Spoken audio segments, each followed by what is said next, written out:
Peace, peace. We're now live. Just let me know if y'all can hear me, so we can get this on the road.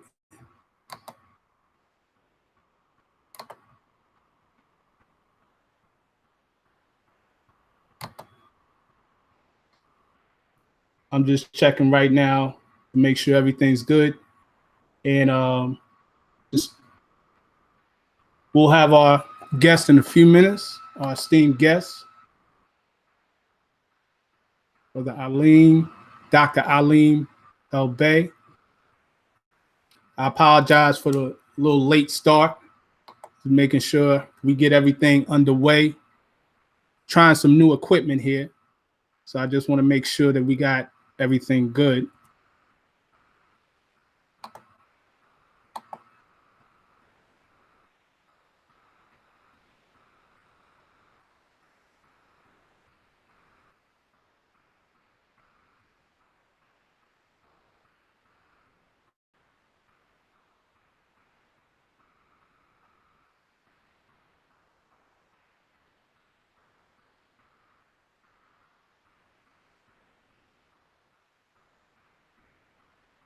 Okay. For some reason the computer is a little slow, but I apologize for that. We're gonna get everything underway real soon. Just giving you the description. This is Masterminds with Brother Shem.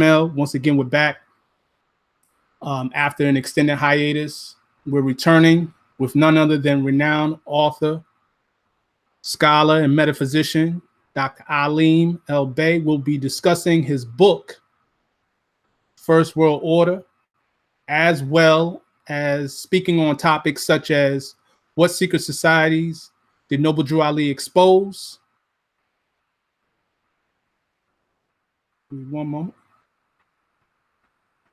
Okay. Okay. Yeah, I think yeah, there's a little bit of delay here. Okay, and at least I know the mic is working. All right, so that's the good thing. So like I said, we'll be discussing topics such as what secret societies did Noble Drew Ali expose? What sciences did these secret societies attempt to hide? Professor Drew, the Egyptian Adept student, as well as the Egyptian Adept. What is the significance of the titles El and Bey? What is the connection between the Shriners, Canaanite Temple, and Moorish Science Temple of America, and much, much more? So, as promised, you'll be hearing from one of the most influential masters in Moorish Science, and you don't want to miss this. So, we're going to get this show on the road. I've been really looking forward to getting this underway. I got some of the links on the chat. If you're able to catch that, look up there. Of course, the first link is the link to Dr. Alim Bey's book. When you click on that link, it will give you the page to his bookstore, online bookstore. You scroll down and you will see the actual link to click on and order that book, First World Order. I have the book. It's an awesome book, and just scratching the surface. 419 pages, y'all. It's a lot. He covers a lot. So you definitely don't want to miss out on that. What else you want to talk about? Cover up here. I'm going to make sure we cover everything, because that's basically important. I know my brother just reached out to me, so I want to make sure I get him on very shortly. Just trying to make sure I can get everything through.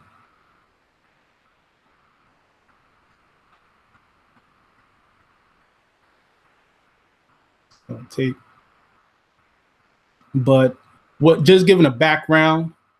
In the meantime, while I'm reaching out to him to make sure he gets on the Google Hangouts. We did an event together last year in July, I believe. It was called Higher Self, Lower Self, The True Transformation. It was my first time linking up with the brother.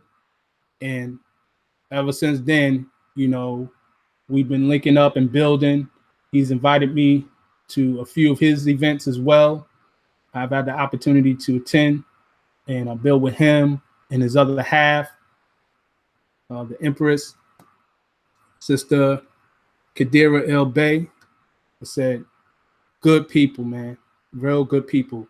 So told him 2 weeks ago, about 2 or 3 weeks ago, like I wanted to get him back on, or I wanted to get him on this show when I start doing it back. And he said, yeah, let's do it. So we're doing it now. And again, I'm going through some really slow, but we're gonna get it popping.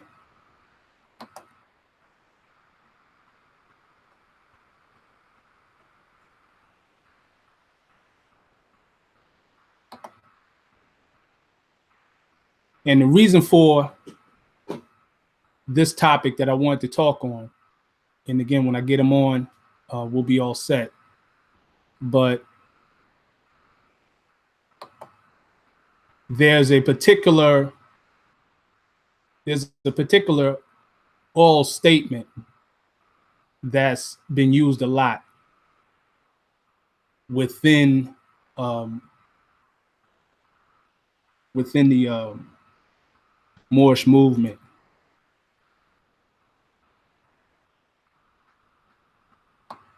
That particular oral statement is as follows. It talks about, and I'm paraphrasing this. I'm really paraphrasing this one.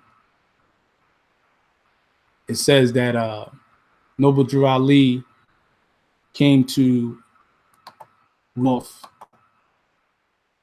the cover off of all the secret organizations. So that was one of the things I wanted to actually look into, discuss that topic, particularly of something that he said in his book.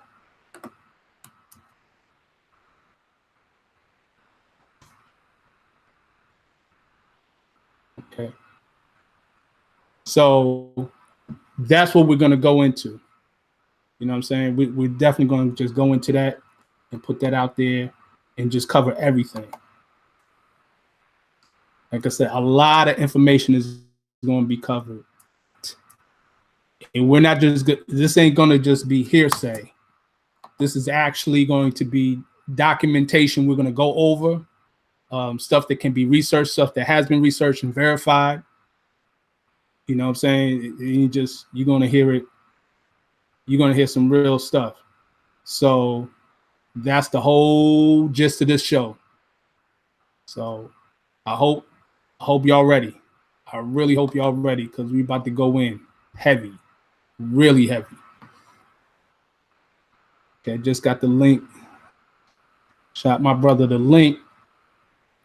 So hopefully he'll get on very soon.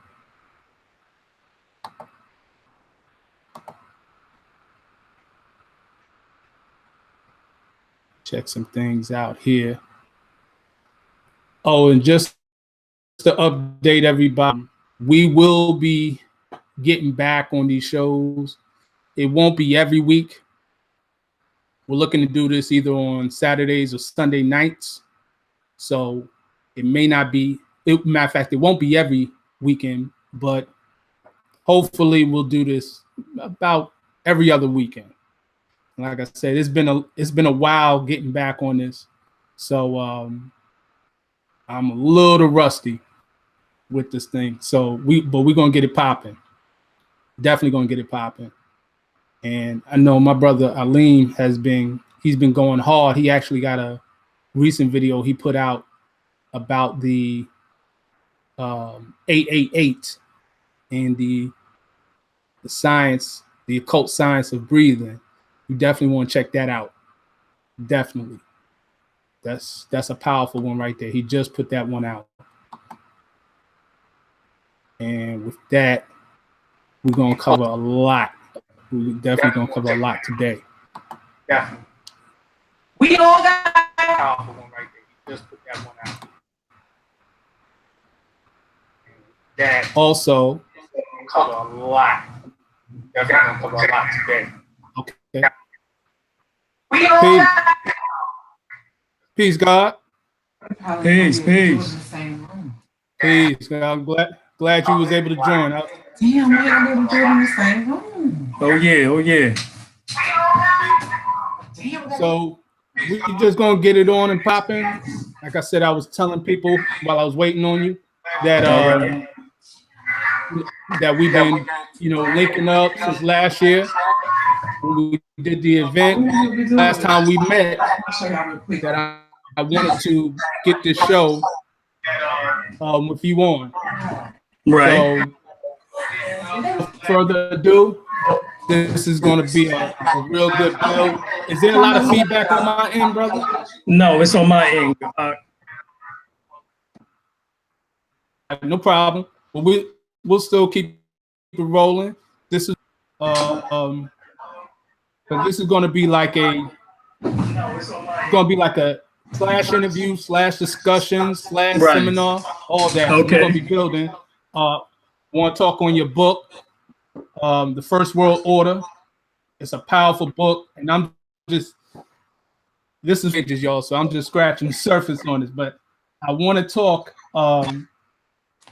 first in reference to your book. But before I even get into your book, God, because I know a lot of people who will be watching this, they are familiar with you, but there'll be some people who are not familiar with you. So I want to start off by asking you if you can give a brief overview as to how you got into, the world of teaching, enlightenment, movement, all of that. What was your journey?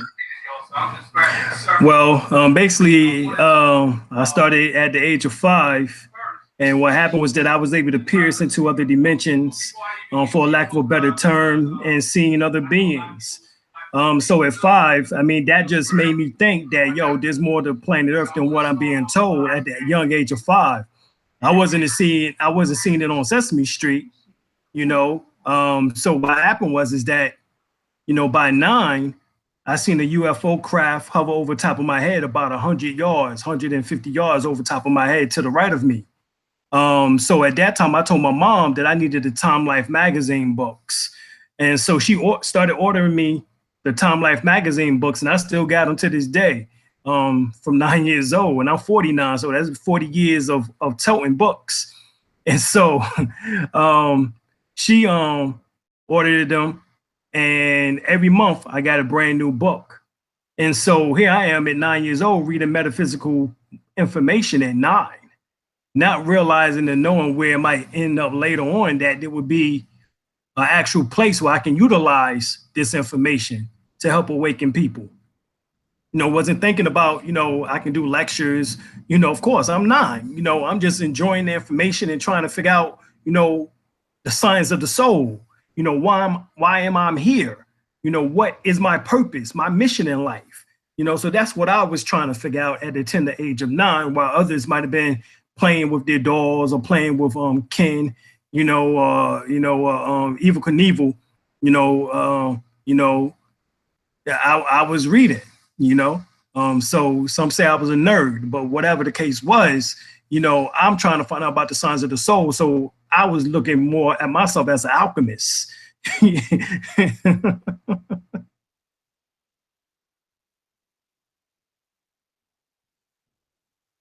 hear you? Oh no, can you still hear me, God? Uh-oh. I'm about to go live. Since we already going live. Yeah. Oh, okay. Oh, he walked away. Okay. So, so by the time I was 19, well, let's go back some. At 12, I started reading the Autobiography of Malcolm X. And my godmother's daughter kept asking me over and over again, have you read about Malcolm X? Have you read about Malcolm X? And I'm like, who is this man with a name, with X as his last name? where they do that at? So at 12, I went down to the Schoenberg Library because at the time I was living in Harlem, and I of course knew about the 5 percenters. And there was a sister who when I was 14 started dropping information on me, and she was only 11, but she looked like she was 18, and I was 14, so I felt like I was her older brother protecting her. And so she was telling me information, like, yeah, I gotta go talk to my God. And I'm like thinking in my mind, what, your God? Personal, I think personal Lord and Savior. I mean, yo, that's kind of real personal there.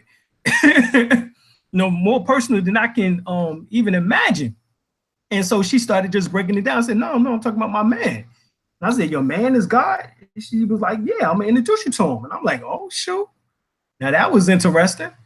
I haven't heard it explained like that, at that time. So at 12, Autobiography of Malcolm X. By 14, started studying the Nation of Gods and Earth, which was at that time known as the 5 percenters. And of course, by 19, 5 years later, I got with, well, I should say between 15 to 19, for those 4 years, I studied Minister Farrakhan, all right, along with the 120 lessons. And then at 19, I got with Dr. Malachi Z. York, who was known as Imam Isa at that time, and became a member of the Ansar Allah Nubian Islamic Hebrews. And then, of course, the New Covenant came in and, became the tents of Kedar, the tents of Abraham, and so forth and so on. The Holy Tabernacle Ministry became, the AEO and all of that good stuff, So I went through all of that until around from 1988, when I was 19, till around 1994. I moved down to Atlanta, Georgia. And when I moved down there, one of the first people that I met was Brother Bobby Hemmett. And when I met Brother Bobby, he was like, yo, bro, you need to, get on the circuit. That was in 1995. We was at the library, Fulton County Library. And he said, we was right on the steps, near the steps. And he said, bro, there was more brothers like me, doing this thing, man. Shoot, we be up out of this thing in no time. And so I was like, all right, Bobby, I'll do it. Which I really was already teaching since 1988, but I call myself going to incognito, by 1995, and was like, okay, I'm just going to try to get some funds, get some money up, so I can do what I really wanted to do, and that was to educate and build, go and visit various sites and do books and documentation. Documentaries, videos, and et cetera, So Bobby took me back into actually teaching. And so basically I got put on the circuit when I was down in Atlanta, Georgia. And when I started working at the radio station, WRFG, community radio station, and I became a DJ. And started interviewing people like Baba Phil Valentine, Brother Bobby Hemmett, C. Freeman, Dr. Deborah Blair, and et cetera, the greats, and from that, I was able to basically just, start teaching. They gave me the access to the basement so I can start teaching and bringing people into the information. So I started teaching classes from right there in the basement of WRFG in Atlanta, Georgia. And that's basically how everything got popping. And that was 1995, 96, 97, 98, until I came back to North Carolina in 99.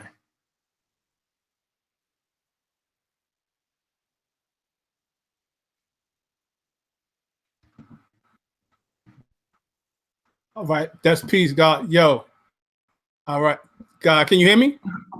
Yes, loud and clear. Yeah. All right, that's peace. Yeah, you could, for y'all can tell, you went through a lot. Like you touched everything from Nation of Gods and Nurse, Farrakhan, right? Imam is Yeah. right. Brother Bobby Hemi. The whole shebang. Right. But, Right. you know, And teaching. in between, right, God, and really in between the age of 9 to the age of 14, I was studying the Church of Christ, God information, Herbert Armstrong. I was studying his information. I was studying the Seventh-day Adventist information. I was studying this Jehovah's Witnesses information. I was studying everybody's information, Baha information, Taoism, Shintoism, Jainism, you know, just going in, you know, studying world religions. What happened to you at 9 years old? So, you know, that's what happened. You know, that's what happened. You know, so just finding out, you know, where I fit in on this planet. You know, what is my purpose? Once again, I mean, that's always been my major feeling ever since I was 4 years old, was trying to find out what was going on. Because at 4, when I started going to preschool, I just started busting out crying. I was like, I don't want to go to preschool. I don't want to go. And my mom was dragging my behind there because she had to go to work. and so, you know, all of a sudden, I'm feeling all this energy from the world. You know, the racism, the sexism, you know, Right. you know, all these energies on the planet. I'm like, what the hell is this? You know, and you know, so from that, I you know, all these things began to start manifesting. You know, like I said, about 5, I'm looking, you know, seeing what, you know, people say is ghosts, but it's not aberrations. It's not, you know, people who passed on and the astral energy is left to experience the same thing each year, you know. And so, you know, you see them with clothes on and you know, they doing this and that, you know. It's not that, it wasn't that type of ghost. Real ghosts have a etheric body which look very similar to when the TVs used to go off back in the days. You know, around 2 o'clock the TVs used to go off, and you would see those pixels of the white and black, Snow. you know, which is called snow. That's how the outline, that's the outline of the body of a real ghost or entity. You know, and that's what I seen at 5. Very much different than what they show you on TV. You know, Right. what they showing on TV is not real. So I remember at 5, I started screaming, you know, because I was like, yo, if this entity, whatever this is, I thought it was a burglar, you know. But so I thought somebody broke into the house. So I yelled for my dad and mom. My dad come running in the room saying, you know, he said, there's nothing going on. You know, you must have had a bad dream. But the problem was that I wasn't even asleep. So I know didn't have a dream. You know what I'm saying? What I seen was what I seen. So once again, that's when I first realized that there was something strange going on planet Earth. And, you know, I had to find out what it was, you know, what was going on. And that's what, you know, really ended up taking place.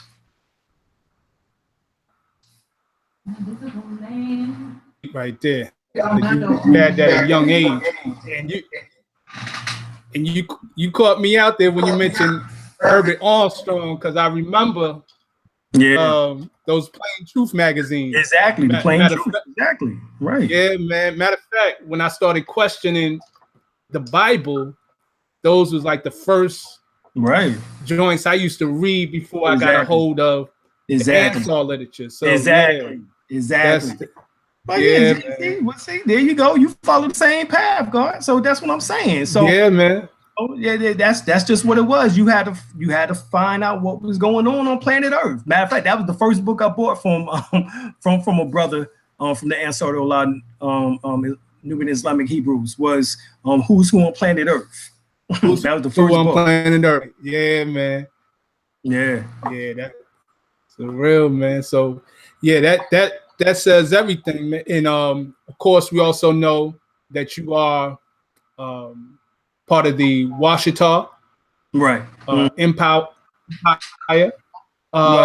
the Washita Empire, which that's how I came in. But also our crown prince, who was the crown prince of the Empire Washita, he formed the first nation state of the empire, which is United Washington, in which that I am a national as well as also Prince of United Washington. So yes. Indeed, indeed. And you are also connected through the Moorish Holy Temple of Science of the world. So that brings me to this question. What, with your background and all that you went through, what interests you in the teachings of Noble Drew Ali? Really, it was Malachi York's book, or Imam Isa as he was known at that time, which was Noble Drew Ali, who was Noble Drew Ali. So when I first read that book, which was in 1988, that put me on to who Prophet Noble Drew Ali was. You know, so after that, I began to start having meetings with brothers from the Lumberton branch of the Moorish Science Temple of America. And these brothers we used to meet actually with the Grand Governor and the Grand Sheikh, as well as also some of the members of that temple. They would come to our classes that we were holding in Fayetteville, because I also taught at Fayetteville State University, as well as also we had our own bookstore, which was called at the time the Hall of Knowledge, on off of Shaw Road. But before we even got to Shaw Road, we was on the Murchison Road, the Merc, as we used to call it. Yeah, I heard about the Merc. It's not, it ain't a pretty place out there. Right. Yeah. Well, we was there raising. Yeah, we was right there in the so-called ghetto in the neighborhoods, giving it to them. They see us all around town wearing our white tagirs and jalabias, white jalabias. That's what's up. Yeah. So basically, with what you're saying is that, as I've heard with other brothers, it was information through your previous demonstration. In this particular case, it was the book, Who Was Noble Drew Ali, that first sparked your interest. Right. So 1988. With that said, 1988. Gotcha. So jump into your book, The First World Order. So on page, specifically, I want to start on page 268, because I want to, this is one of the questions I'm going to do is I'm going to read from there. Okay. And I just want you, just elaborate and build on it. Okay. And it says on 268, it says, names are in Arabic and Hebrew, Phoenician, Aram from Amharic, Meduneta. El means lawgiver, force, power, god, goddess, equals Cherokee, Tuscarora, Iroquois. Bey means governor, landlord, earth ruler, equals Choctaw, Washita, El-Bey, Lenape, Al-Nuba. Al means force, power, god, goddess, equals Seminole. Ali equals most high, exalted, equals Creek, Muskogee. Day means knowledgeable, knowable, That's not working. equals Chickasaw. Shabazz, Shabbat equals rest, meaning form of Heru, equal Melungian. Muhammad, one who's worthy to be praised, equals Ben Ishmael. Right. And then you say the El-Beys, Als, Ali, Shabazzes, and Muhammads represent the 5 tribes of Moors. It represents titles of nobility, and it's protected us under the Constitution, Article 1, Section 9, where it states, quote, the United States title of nobility. Also, Article 1, Section 10 states, take no title of nobility. And then on the next page, you see a European fez on, and it has on the bottom, El-Bey. Right. You broke down that the numerology El-Bey equals the numeral value of 22 master builder. Right. So could you elaborate on the significance of the Il and the Bey, and how the Europeans have utilized that within their secret societies? Right. Well, of course, we talk about the Shriners, Masonic Shriners, in which that at one time you had to be a 32nd to a 33rd degree Mason to join the shrine. Now you can be a Master Mason, which is a 3rd degree Mason, and join the shrine.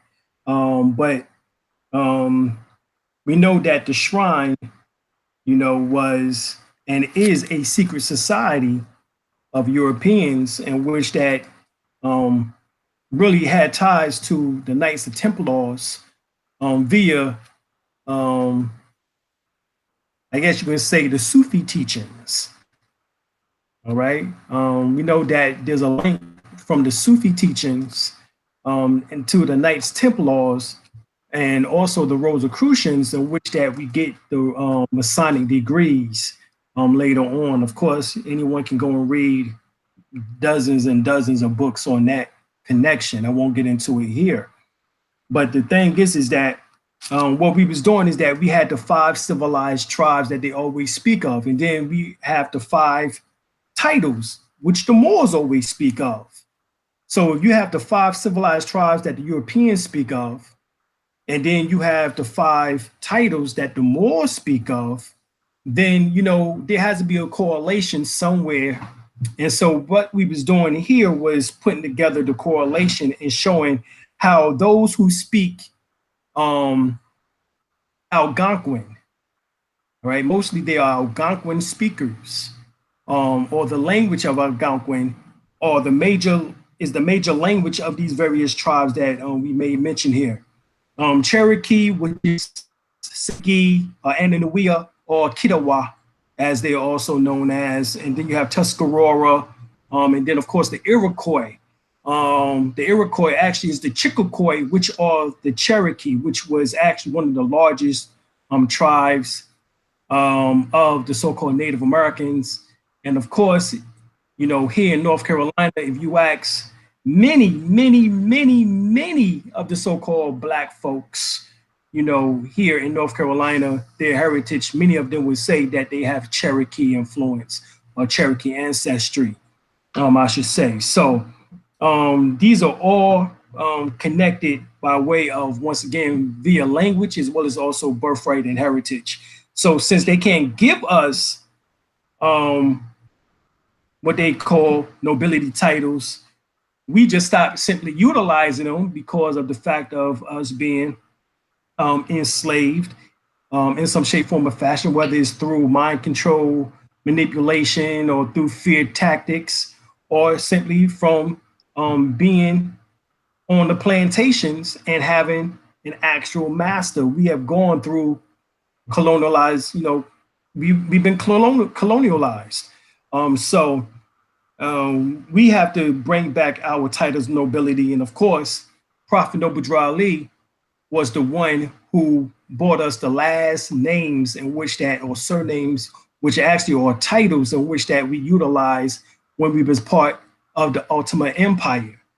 And if anyone do any real research, they will find that the Ultimate Empire grew out of what was called the Songhai Malian Empire, which is also Ghana, as well as also, which is the Moroccan Empire, as it was later known as before it became the Ultimate Empire, and which that was all talking about Kushites. So this is why when we read in chapter 47 of the Holy Quran, Circle 7, it speaks about old man Kush. It is talking about our descendancy right there in 47, and our and how we have permission to come here into what is now called Atlantis, before the great Atlantic Ocean formed, and that we was already here in the mainland of what we call now the Americas.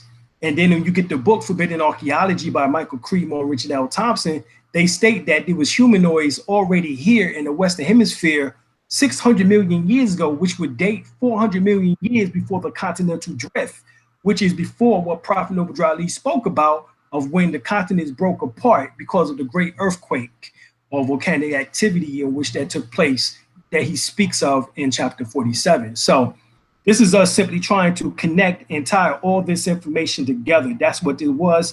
And what gave us a good connection was the fact of looking at the Camp Home Treaty.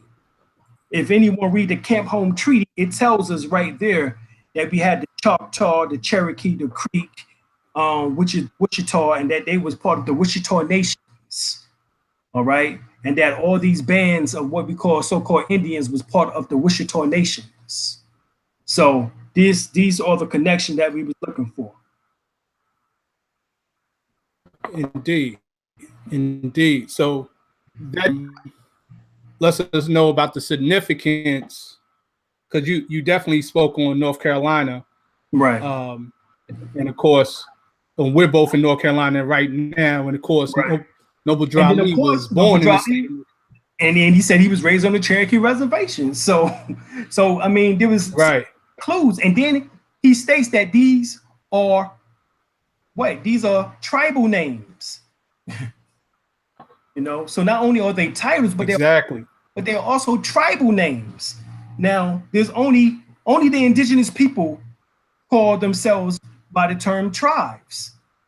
You know, whether if you're in Africa, they talk about the tribes, the various tribes, African tribes, or here in the Americas, they speak various indigenous aboriginal tribes here. So he stated that El-Bey, you know, or tribal names.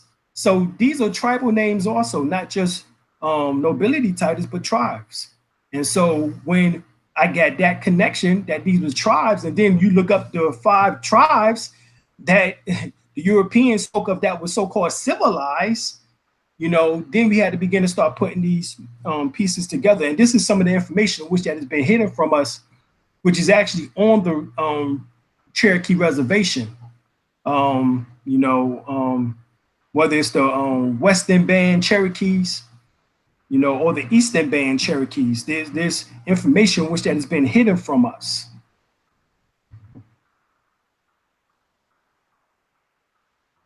Yeah, that's what we're here to do. We gotta, has been hidden.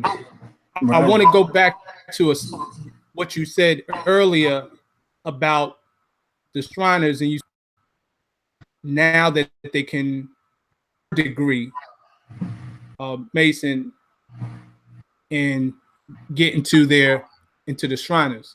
Now, I want to ask you in reference to the significance of the number 3, because all throughout you know, various different teachings, right, whether it be occult teachings, religious teachings, even in the Circle 7, you see a pattern of certain numbers. 3 is one of them.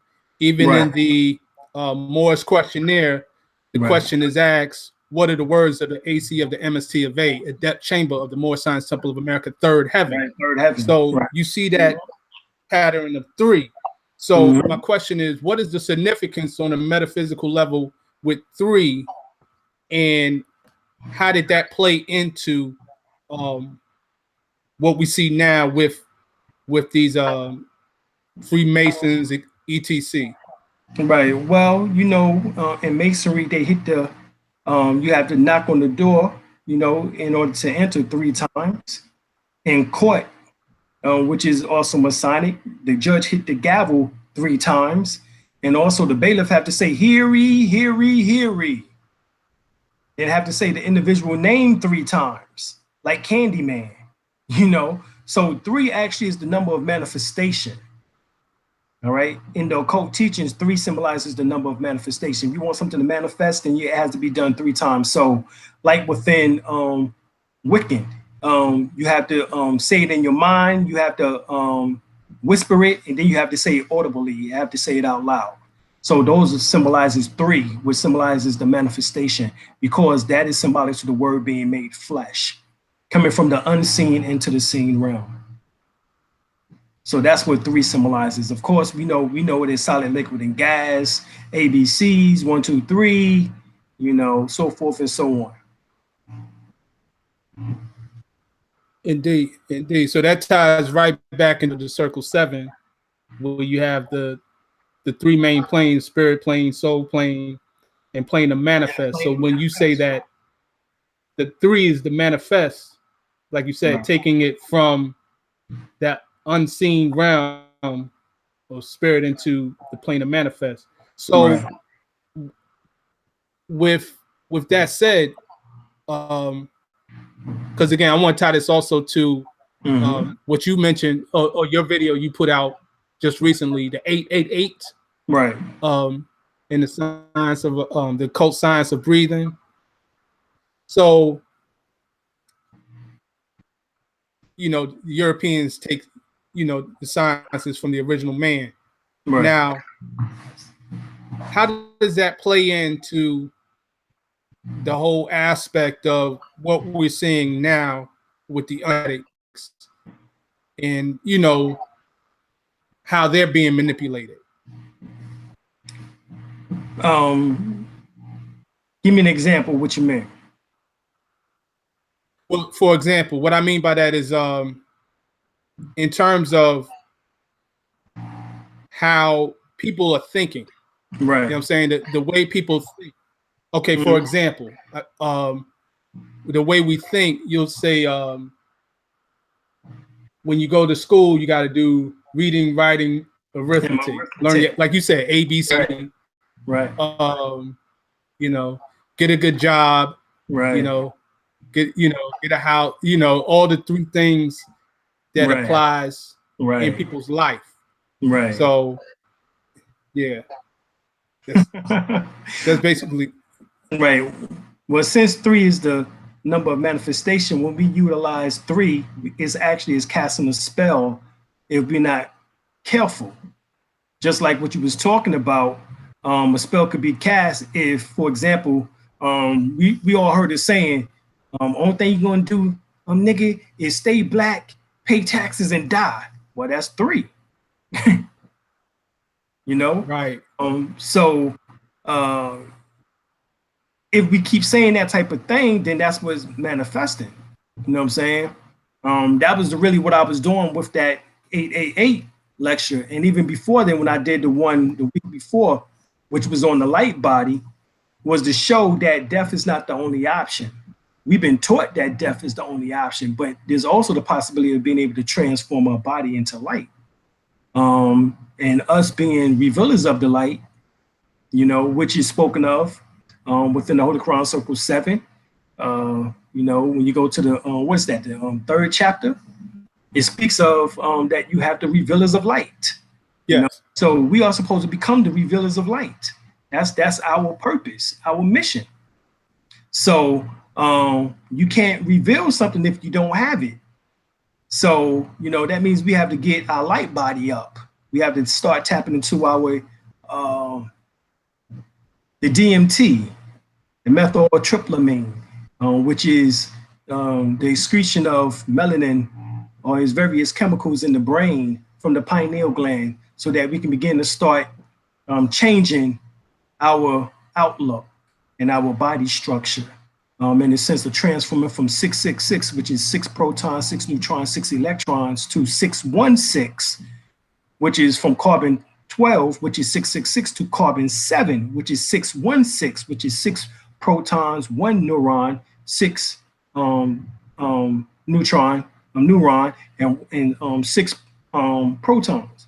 So 6 electrons, 1 neuron, and 6 protons. So we're supposed to be changing from carbon 12 to carbon 7. And of course, 7, as we have, is circle 7s. You know, that's the circle 7 with the 4 gates. And so we're talking about that number 7, with 7, you know, symbolizes, of course, the 7 eyes of Allah, which symbolizes the chakras, the 7 major chakras. We know that it symbolizes, you know, so many things. You know, the 7 seals mentioned in the book of Revelations, the 7 candlesticks, the 7 thunders, the 7 flames, You know, the 7 churches, which is the word churches is chakras. The same, they have the same consonants. You know, CH. You know,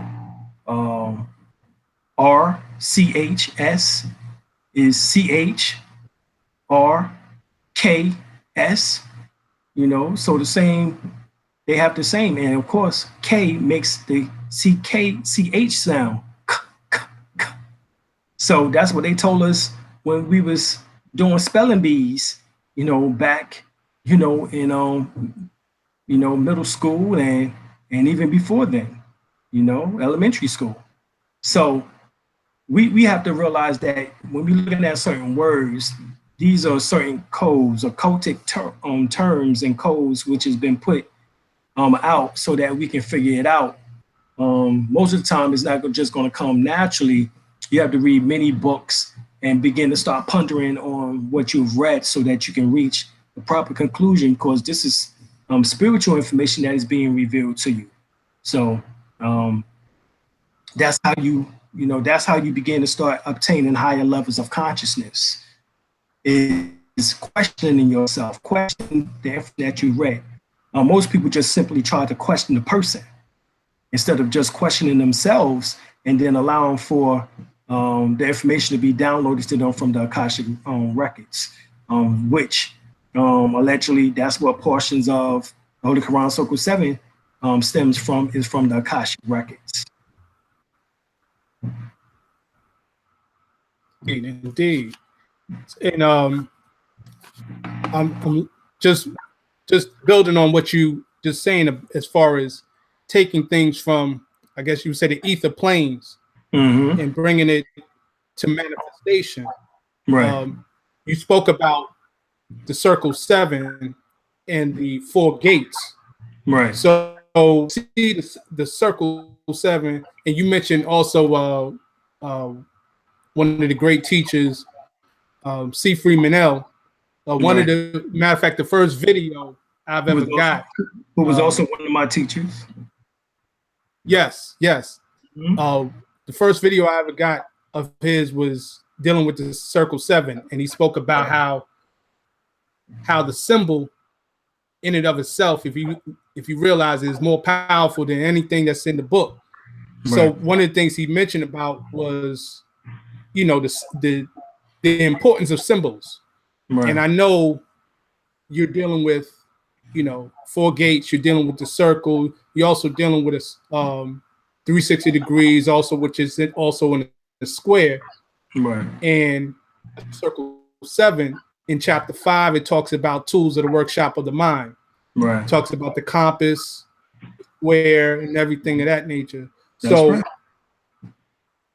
you know, how important, you know, for those people who's listening, how important is symbols? And, you know, based on what you know, why was it so important for that symbol of the circle 7 to be placed in the forefront of the minds of the Moors? Well, I mean, we're looking at the various gates. Of course, it symbolizes north, east, south, west. You know, of course, we know north, east, west, south is the word news. So when they say go and spread the news, it means to the 4 corners of the earth, which is symbolic to those 4 gates, symbolizing the square, which is also 360 degrees, as well as the circle being 360 degrees. So that means that really that's an illusion, because a square can equal 360 and a circle can equal 360. So that right there tells you that we're looking at things from a perception, you know, but yet it still mathematically comes out to be correct, you know. And so we're looking at, of course, 7 times 4, which is 28, which symbolizes the moon. And of course, it's 28 days, in which that equals the woman's cycle. And of course, you know, she symbolizes, you know, symbolic, the mother goddess principle, or she, emulate stat. And then, of course, we're looking at 7 being the number of God, and of course, within Masonry, we see G within the compass of square, which you spoke of, in which that is mentioned in the Holy Quran, Circle 7, once again, in which that G symbolizes the eye of Ra, or Saw, or Osiris, as we refer to it, as iris, which iris is the center of your eye, your iris. So hence Osiris means to see. And so that G symbolizes the ability in order to see, symbolizing the pineal gland. And then, of course, the 7th chakra is the pineal gland location. And so hence G is the 7th letter. The 7 symbolizes your 7 chakras and its highest potential, which is within the body, which is the crown chakra itself, which emanates the light from the pineal gland, which acts as a step-down transformer of electromagnetic energy. So we're looking at so many things dealing with having to be symbol literate. And most people are not, or when they attempt to try to decode things, they get themselves confused because they're following the European's interpretation of what he utilizes within his perspective of symbolism. So of course, they say, oh, well, that's the pyramid on the back of the dollar bill. Oh, that's the Illuminati. That's what they do. Not realizing that you turn that upside down, it actually forms a 7, and then it's inside of a circle. So hence the circle 7, once again, showing that that is our symbol on the back of the dollar bill. Of course, we understand that to be what we refer to now as, what's the best word I can use here? As our symbol, as we are the ones who actually were the first illuminated ones in that regard. In other words, the masters of the light body techniques and methods. At one time, when we was able to transform into the flaming chariot, which is mentioned within the Book of Kings with Elijah, in which that he was taken up into heaven in a flaming chariot. We have that capability of transforming into a flaming chariot, which is now called a Makaba or Makaba, which is our light body, in which that we can actually blink from this dimension into another dimension and actually never pass physical form. In other words, don't have to die. And if you do die, there's techniques in which that can resurrect you within 3 to 7 days. Oh, they go to number 7 again, and they go to number 3 again, in which that you can actually your body will actually shrink until it dissolves, until you become light. All right. So and these are the various techniques in which that is taught within the Tibetan school of thoughts, showing you how to utilize what we call mantras or dikkas within Sufism to reach that pristine, perfected man. A woman. So this is really what we're talking about with that number 7 as well as number 3, those connections, because those are the numbers actually of our resurrection, in which that if we don't obtain it in physical life, we can still do it even after the death of the physical body, because within 3 days or so, that etheric cord is still partially attached enough so that you can still make that transformation. Indeed, that's the key right there. That's the key right there, and that makes me think about 17 in the circle 7 when it speaks about the resurrection, and you also broke in about the breathing, so that ties into the holy breath. Right. So I wanted to get back into your book because there's done a lot. So I'm going to kind of jump between a few things, but one of the things I want to speak on is, I was going to ask you about, because you did speak about the Kabbalah. You touched on it in your book as well. Mm-hmm. So let me just ask, I'm going to find a passage to read, but while we're on it, Is Kabbalah Moorish science? And if so, how so? Well, based on what is taught to us by A.E. Wakes in his book Holy Kabbalah, if you go to page, I think is page 20, in the commentary section on that page, he states specifically that the Moors left information in the libraries throughout Europe. And the Europeans came in, or the Albions came in and raided those libraries and gathered what now becomes the Kabbalistic teachings. But the information was originally left by the Moors. And he says this in the book, in the commentary. So yes, that is who actually powerful. Kabbalistic teachings were the Moors, no doubt about it. And then this information is also given to us when we look at, Stolen Legacy by George D. James. I think it's on page like 39. He states specifically that the Moors are the guardians of the ancient mystery school teachings. So we're looking at, yes. Once again, and he said that we took these teachings with us into Europe. So not only did the Kabbalistic teachings not originate in Europe among the Moors, it originated in Africa among the Moors, specifically in Egypt, as the Moors were the followers and the high priests of Anu, who is Ra. Hence we get the Amen-Ra mystery school system, which that's who it was actually named after. When we talk about the ancient mystery school of Egypt, or Kemet, or Tamari, or Tamaray, we're talking about actually Amen-Ra, which actually is Ra, which is known to be the oldest soul. That's powerful. Better yet, is known to be our soul. Hence the reason why when we see a newborn come into the world and that newborn has so much wisdom on him or her, we say, oh, that's an old soul. Because we can tell that child been through many incarnations, and this is not the first time that they're doing this. Indeed.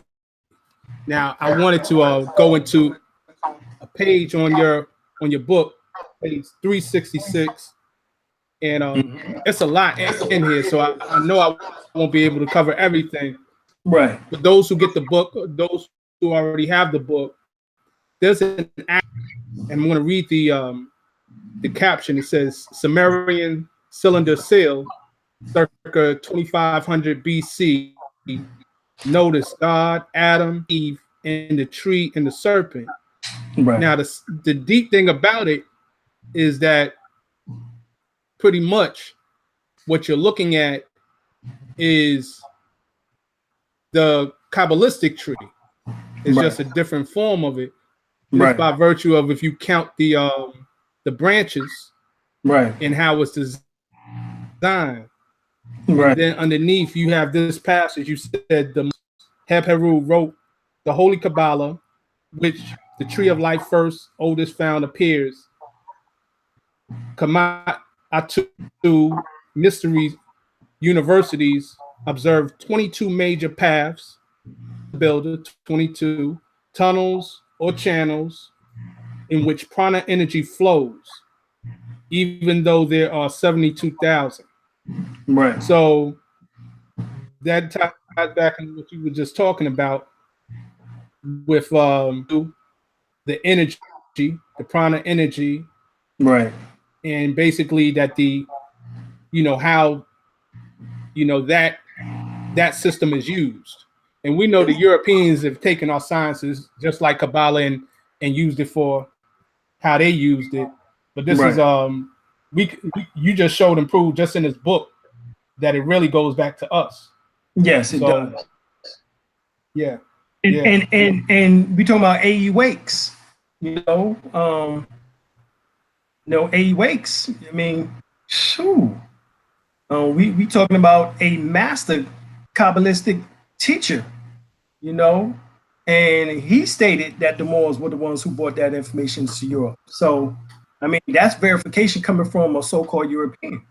I'll be honest. So, we have to take that and utilize that information in order to tie it back to us. And so when I read that back in the early 90s, I was like, yo, he just submitted it. So, you know, that was verification for me.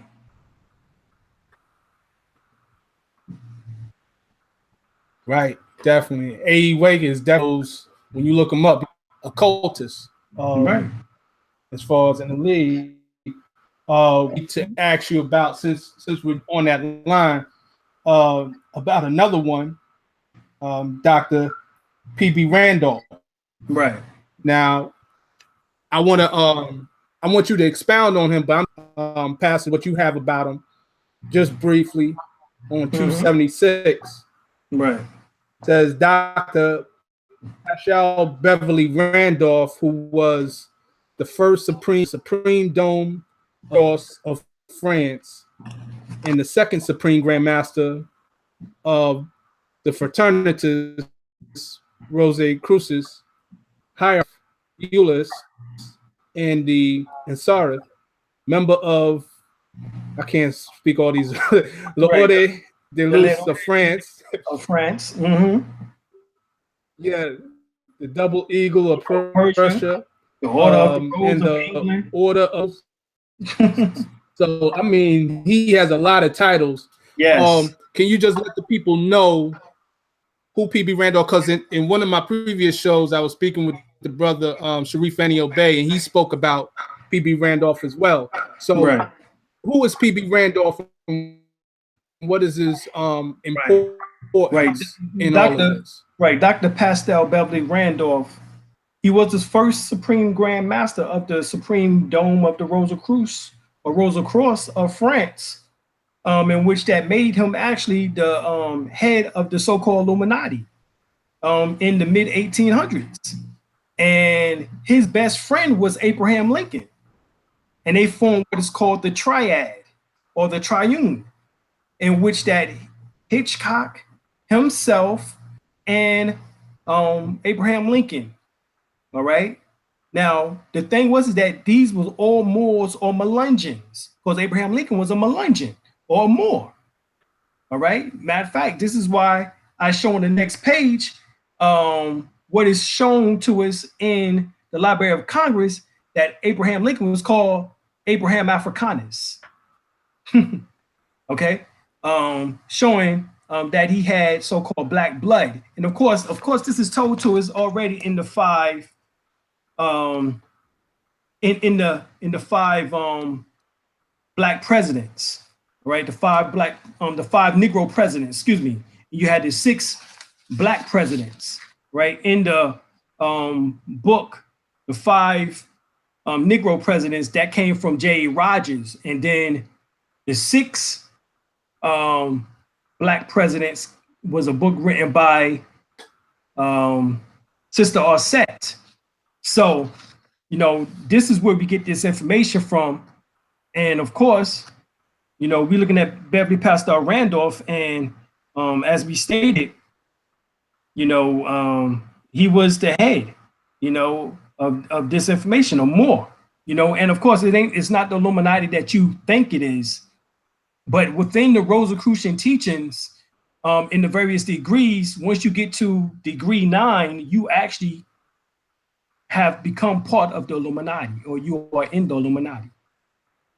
And you go through, now this is not necessarily the same Illuminati that was formed by Adam Weishaupt, okay, who actually killed and took the place of George Washington. But we're talking about, you know, actually over 200 different groups that had the name Illuminati over the various eons or ages, you know, in other words, over the last 2,000 years, you know. So there's been many groups that have formed and called themselves the Illuminati. But the Rosicrucians have the Illuminati degree, which is the 9th degree, you know. So we're looking at Beverly Paschal Randolph, who was the head of the highest elite members on the planet Earth, all right, in the Rosicrucian, you know, like we said, you know, in 1858, he was supreme, he went to the Supreme Grand Dome and met in Paris, and the Supreme Grand Master Levy opened the conclave. And after the opening of the meeting, in solemn form, Levi turned over the wine to the supreme world hierarchy. Okay, and who did he give this to? He gave this to Pastor Beverly Randolph, and inducted him before the altar of the three fleur-de-lis, and took the oath of both the l'ordre de lis as the Supreme Grand Master of the Supreme Grand Dome.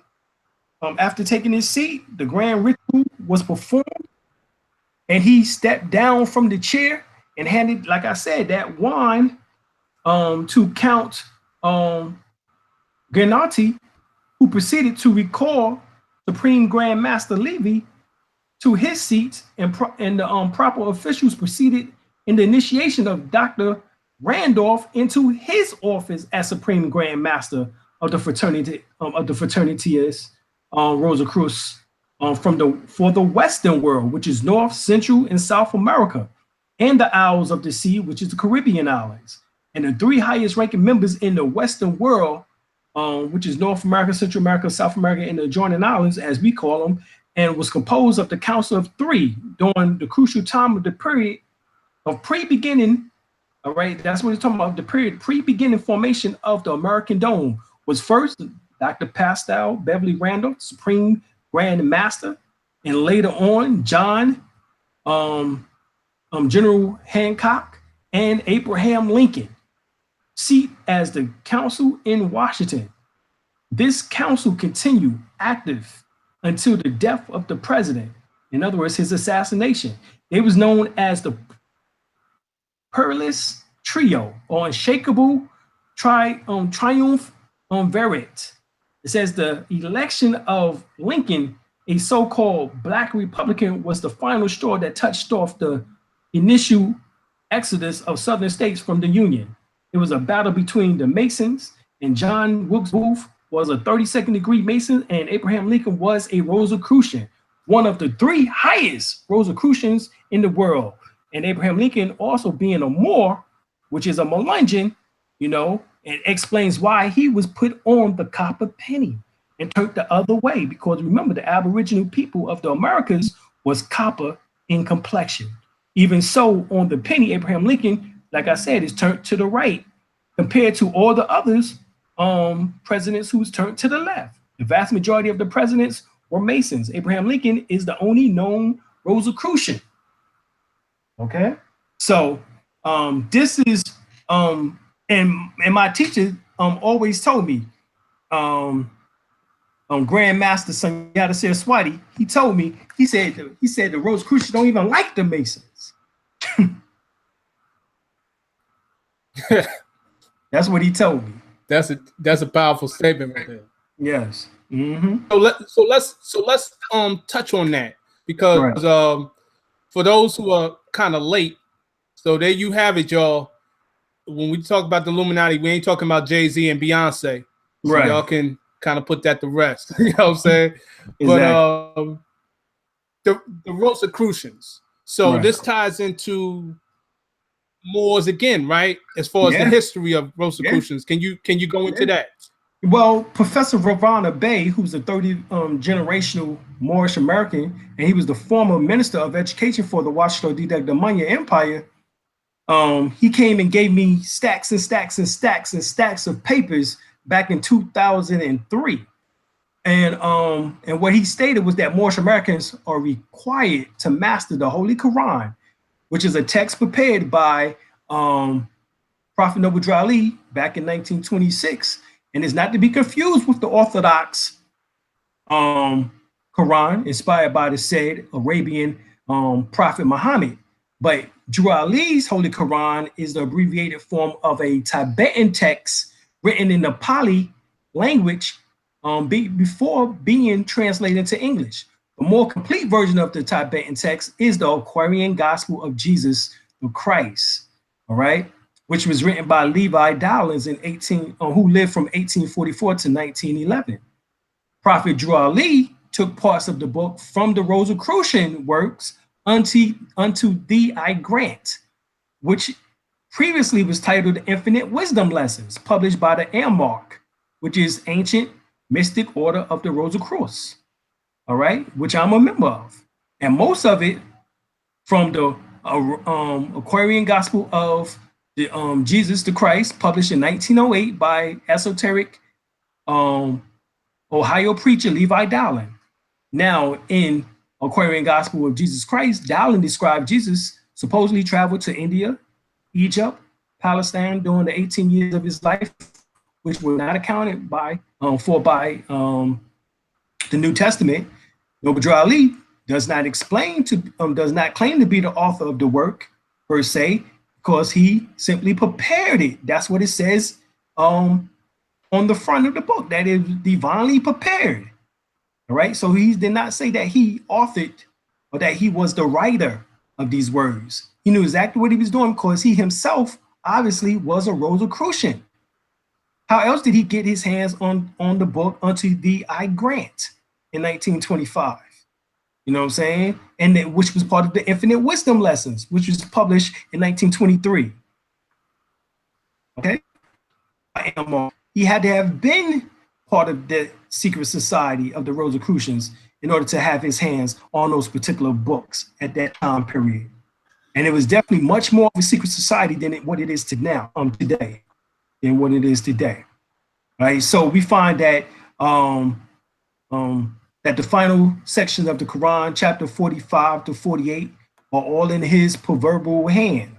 The Quran is actually three main or major sections. You have chapter 2 to 19, which contain the lost history of Jesus as a child and young man, his travels and teachings in Palestine, Egypt, Asia Minor, which they now call Europe and India, the ministry of John the Baptist, and this also figured heavily into this section. The most probable source for this material is the Aquarian Gospel of Jesus Christ, or Jesus the Christ. Although the man credited with this work, Levi Dowling, as in case Noble Drew Ali did not claim authorship either, but rather suggests that it was revealed pre-existing text, which he refers to as the Akashic records. But it had to be a pre-existing text. The second major section of the Quran, which is chapter 20 to 44, seems to be derived from the ancient Egyptian text from clues in the text. It has been suggested by the 20th century scholars familiar with archaeological discoveries in Egypt that most of the book was written sometime after 1360 BCE by Amenhotep IV, all right, Pharaoh of Egypt, or by some of his successors in the great Egyptian school of mysticism. Now, who is Amenhotep IV? That is Akhenaten, Unten, as we refer to him as.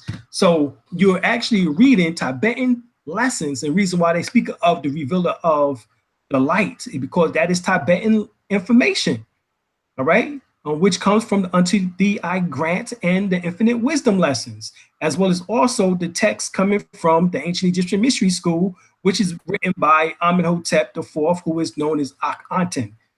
So this is why he is known as the universal prophet, as well as also an Egyptian adept, because he used Egyptian information, because he was already tying his Egyptian science back to us, which is known as Moorish Science. Indeed. And I'm glad you mentioned that. You made that point in reference to Unto Thee Thy Grant, right, being a Rosicrucian work. Right. And we got to keep in mind that during we're saying that the Moorish Science Temple was founded in team. Right. Keep in mind this is before the internet, right, or anything of that nature. You couldn't just get your hands on any book, much less a book by the Rosicrucians. And you couldn't pick it up at Barnes and Noble or nothing like that. Right. You had to be in that circle. You know what I'm saying? So it only stands the reason that he had some connection with that. And also if you could speak what about we found out was that what we found out that his teacher, all right, who is known with, we found out that one of his teachers was the same teacher of the forerunner in the Moorish Science Temple of America and the Moorish Holy Temple of Science of the world, Sir Marcus Mosiah Garvey. All right. They both had the same teacher, who was Deuce Muhammad Ali. And Deuce Muhammad Ali was a Rosicrucian. He was part of the Rosicrucian Fellowship. Right. Right now, now you introduced me to Brother Night L. All right. Now I've been hearing about this brother ever since the 80s. Yes. Now he wrote the book Sacred Drift, Essays on the Margins of Islam. All right. Wow. He made mentions of this in that book. This book is by Peter Lamborn Wilson. All right. And it states, according to my informant, M.A. Ahari, Drew Ali was a Pantheon Knight, a Shriner, a prophet of the Veil realm, and of course, a 32nd degree Mason. Right? This is what it said in the Sacred Drift essay on the margin of it by Peter Lamborn Wilson. Now, it goes further that that Ralph McNeil Jr. of the Prince Hall Phylaxis Research Society mentioned that he had a new book coming out documenting that Prophet Noble Drew Ali was a member of the Odd Fellow organization too. Now, guess who said that? That's Brother Fahim. Brother Fahim said that. Right? So Prophet Noble Drew Ali. Oh yeah, God. Right. Mm-hmm. And see, we find that Prophet Noble Drew Ali was also connected to Solomon, who helped him form what is now known as the Old Canaanite Temple. But Solomon Muhammad, he was a Masonic Shriner. And he did what is called the Mecca Medina Temple of the ancient free and operative Masons from 1 to 96 degrees, the true shrine, as he called it. 96. Right. That's right. Right. So, and go ahead. No, I just want to let everybody know what he's saying about Dr. Abdul Hamid Suleiman. For everybody's watching and listening, you can pull it up on his website, Dr. Alim El-Bey, and you can go to the section of Science of the World. There's a whole section where Dr. Alim is breaking and further into that. But I don't want to cut your flow off, God. Go ahead, keep on going. Right. Well, we know that Prophet Noble Drew Ali, it is stated that by Brother O. Peyton Bey in Temple 4 and 25, he stated that Prophet Noble Drew Ali said that I came to I took the covers off of all the secret organizations. Now, how could he have taken the cover off unless he had one time had to have been part of them? And so within his organization, you know, he took those teachings and he was able to give it back to us through these various books, you know, which actually was consolidation into the Aquarian Gospel of Jesus the Christ. You know, I mean, the prophet stated in the Moorish Holy Quran Circle 7, the reason these lessons have not been known is because the Muslims of India, Egypt, and Palestine had these secrets and kept them back from the outside world. And when the time appointed by Allah, they loosened the keys and freed the secrets. And for the first time in ages, had these secrets been delivered in the hands of the Muslims of America. He was the first one in that sense to reveal these keys to us. Okay, so you get Freemasonry and Islam. What do they share? Once again, this is by Brother Fahim. You know, the Noble Baba Fahim A. Knight. He says, Noble Abdul Sharif Ali, Noble Drew Ali, the founder of the Moorish Science Temple of America in 1913, formalized the first Islamic organization in America in Newark, New Jersey. He himself was a 33rd degree Mason. This is what Brother Fahim says now. Right, so we know that Noble Drew Ali was initiated into several branches of Masonry. All right. Now, he was not part of the PHA, which is the Prince Hall affiliate, which is the major one today. He was part of the PHO, which is the Prince Hall origin. They split. All right. They split years ago. Speak on the split. Well, that's a lot of information there. They can go and get the book, Out of the Shadows, the emergence of Prince Hall Freemasonry in America.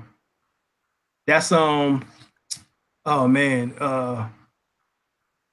they can get that book. I'm trying to think of the names. Roundtree and Bazel. Roundtree and Bazel, if I'm not mistaken. I think his name is Bazel. They wrote that book, Out of the Shadows, the emergence of Prince Hall Freemasonry in America. And they show you what happens that in the 1870s, there was a split, right? And what happened was that it was the National Compact or the National Grand Lodge. Roundtree and Basil investigated points of numerous references in the proceedings of the Prince Hall Independent Grand Lodge meeting from 1870, and alluding to the continued existence of the National Compact was not mentioned of its dissolution. While disbandment was proposed in 1878, it was never voted upon and approved. What the authors say is that it appeared that W.H. Crimshaw, who was the Grand Master in PHA, might have taken unofficial resolution from the Chicago Convention that was supposed to be returned to the to the Grand Lodge for ratification and made them official. Now, this makes sense. He didn't do it. All right, he did not do it. So what happened was that it says, if this be true, the ramifications are enormous. If the National Compact was never dissolved, and because it was constituted by the Grand Lodge, traced their lineage to African Lodge 459, and thus was the offspring, then PHO today cannot be declared irregular or clandestine. The charges against PHO of reforming itself illegally can be reversed against those PHA lodges that withdrew from the compact. For if they withdrew and reconstituted themselves, then they are clandestine. All right, so this is coming from their book, Out of the Shadows.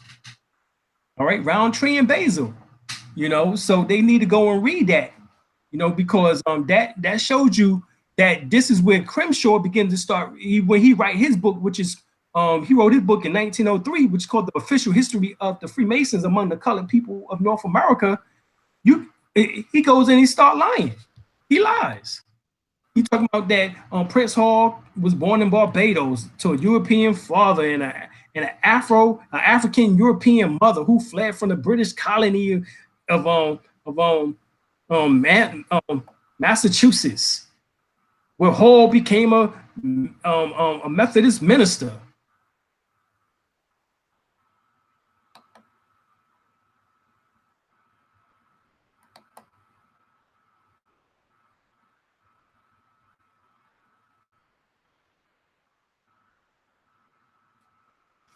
And they can, so this is the nonsense that's been taking place. In 1940, Howard V.B. Voorhees wrote Negro Masonry in the United States. Voorhees based much of his writings upon Crimshaw's books. And after a short time later, Voorhees discovered Crimshaw's book was loaded with errors and fanciful writings. So Voorhees removed his book from distribution. Right, you get another book. Harry E. Davis wrote A History of Freemasonry Among Negroes in America in 1946. And he also found Crimshaw's book full of myths and outright untruths. The question is, why would G.M. Grandmaster William Crimshaw make things up or lie? Well, if you read my book, The First World Order, I end the confusion. Prince Hall, a mystical name, is none other than Benjamin Banneker, or known as Chief Justice Ben Bey Emmanuel Muali. Now, how we got that information is right there when people go and read the second part of The Clock of Destiny by M.S.T.A. He says that Prince Hall is a mystic name. When you look up the word mystic, you find that it means allegory. So we're not dealing with the same person. We're not dealing with an alleged person that actually lived. This is why so many inconsistencies and why so much fanciful tales that's been told about Prince Hall, but nothing real concrete. But now they banking everything upon the founder of Alpha Phi Alpha now. That's what they banking it on. All right, they banking everything now upon the founder of Alpha Phi Alpha. All right. I'm trying to think of his name. I'm here in a second. Oh boy, what is his name? Can't think of it right now. Charles Wesley. Okay, co-founder of Alpha Phi Alpha. He was also a Mason, but he was also the founder. He was of the Alpha Phi Alpha. Okay. Matter of fact, he wrote a book on the history of Alpha Phi Alpha, all right, in 1929. And Wesley was also an archon of the Sigma Pi Phi, which is the Boule. Right? This is told to me by Brother Steve Coakley. All right, and so now this is who much of the Masons talk about when they speak of Prince Hall and being historical. They use Charles Wesley's information. Okay, so this is what's going on here. But based on M.S.T.A, who's a Moor, a third degree, 32nd, 33rd degree, and a 360 degree Moorish astrologer, he stated specifically that Prince Hall was a mystic name. In other words, an allegory. But who was he the allegory for? Well, when you look at the time period of who lived during the time, from the birth and during the death time of Prince Hall, that can be none other than Ben-Bey Emmanuel Moore Ali, known as Benjamin Banneker. That makes a lot of sense. That also it makes you think about the long time discussion about William Shakespeare being right. You see what I'm saying? Right. And things of that nature.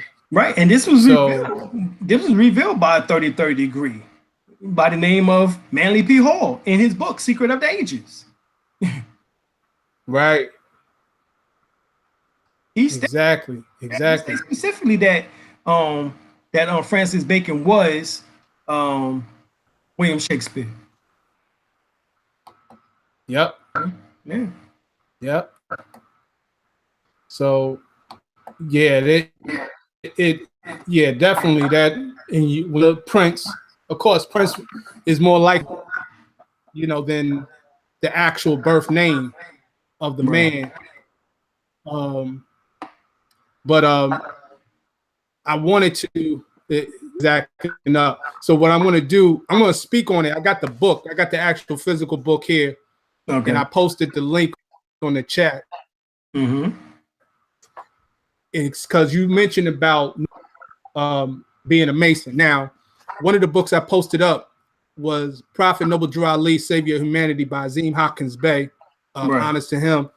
And there's a particular section starting from page 23 where he speaks about the Canaanite Temple. Now, actually, from an interview of the last living member of the Canaanite Temple that was conducted by the Grand Sheik of Temple number 10 in Newark, New Jersey, Brother C. Ellis L. This was of a man by the name of James Walker in 1981. Right. So what you have here from page 23 to page 23 to 26 is a portion of the actual interview, but I had received the full interview. It's on a PDF file. Right. And actually, for anyone, if you're on Facebook, you can actually pull up that file. It's on a Facebook group known as Ali's Men. You go in the files department and you can pull up the PDF file. It's there. It's available. But one of the things he said is that Noble Drew Ali was a Mason and Odd Fellows. Right. He said that out of his mouth. Right. And he spoke about the fact that he met a man by the name of Dixon who had a barbershop. Right. And that's where he held his first meeting. That's where the meetings were held. Mm-hmm. Right. On the second floor. Right. On the second floor. Mm-hmm. The question was asked, where did you meet Drew? Dixon Barbershop on Warren Street.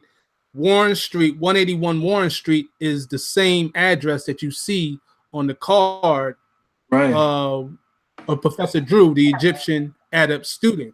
Right.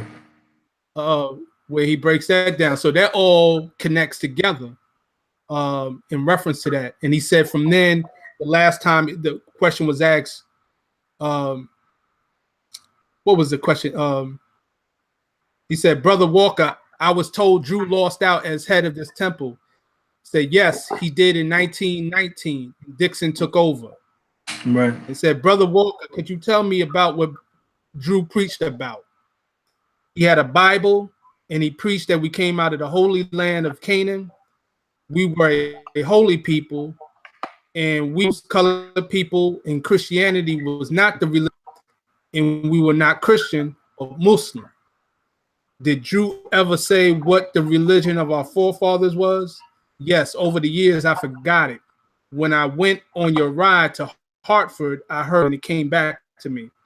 Brother Walker, I've been told Drew left Newark in 1919. No, we were still working together on Plain Street until 1921, but I did not see him after 1922.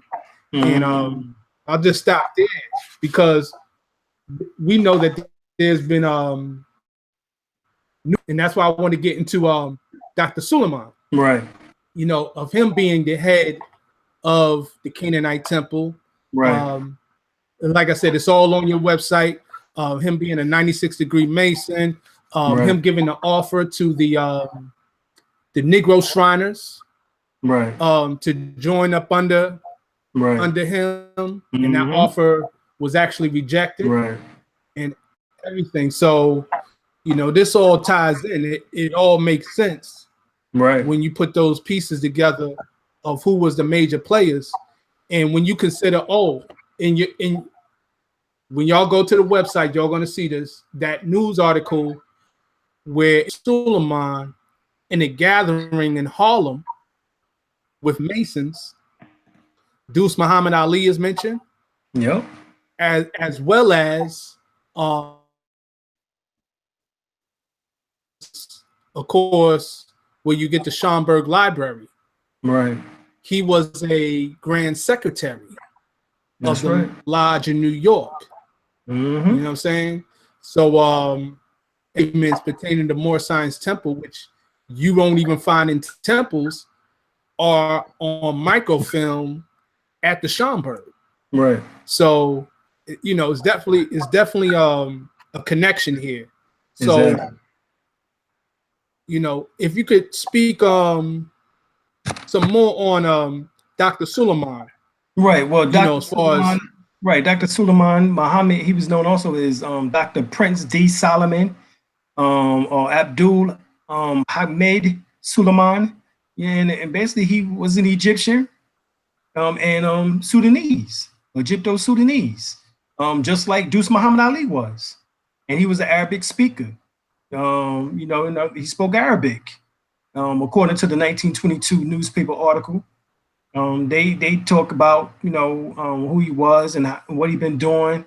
That he founded a 1906 reference to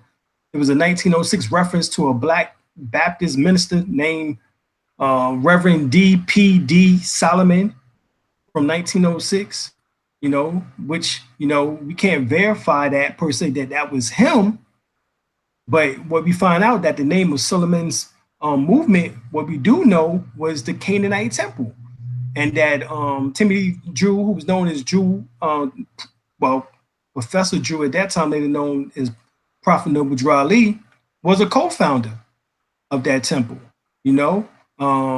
Timothy Drew, or Professor Drew as he was known, met Suleiman in Egypt and persuaded him to come to America. This is what we've been able to put together based on what Ravana Bey told me. Who is a third generational Moorish Science Temple of America member from out of Chicago. So now when we look up Suleiman, I mean, shoot, Suleiman, his information is like, woo, so you got to do some study on him because and there's not a lot of right.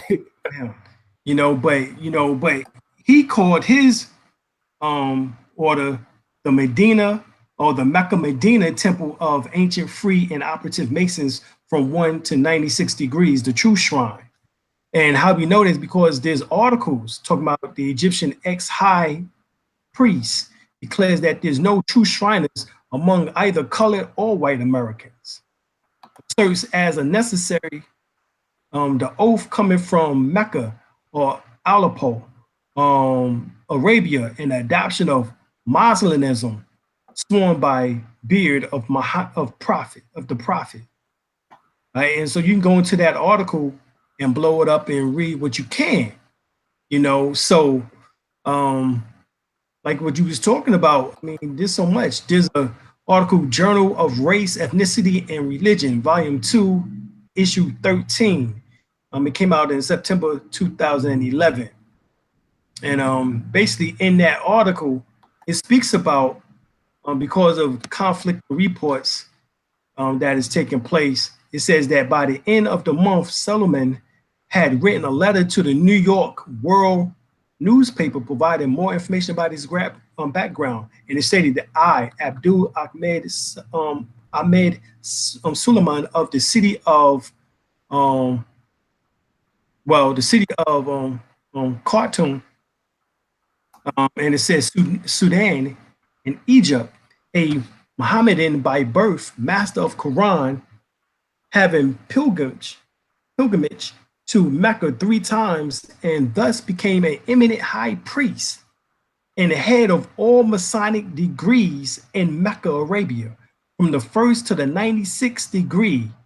I am now in the United States for the purpose of establishing the right of the ancient Arabic order of the nobles of the mystic shrine. I am here to answer all questions relative to these degrees until I return home to Mecca to enroll the names of the true shriners of this country.